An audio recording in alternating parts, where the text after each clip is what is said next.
Welcome to the Slop Temple. We pray this video helps. You start immediately by securing data. Backup photos and any documents to Google Drive or a computer. Once done, make sure battery is above 50% and connect Wi-Fi to avoid interruptions.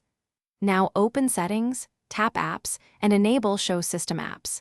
This exposes system components like Google Play services or System UI that may hold the update. You're preparing the ground, so the uninstall action that follows doesn't break functionality or lose personal data. Next, you identify the exact package causing the problem, for example, Google Play services or the specific app you updated. Tap into App Info, then the three-dot menu and choose Uninstall Updates.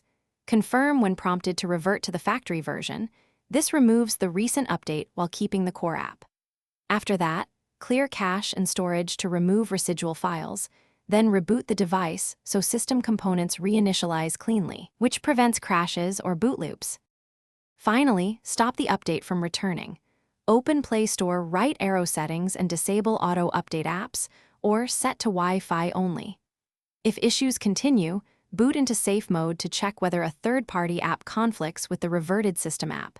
Safe mode temporarily disables add-ons so you can test stability. Make sure you've backed up everything. If the device remains unstable, a factory reset will wipe data and restore original firmware. Use that only as a last resort. Thanks for watching. Consider subscribing if we helped you.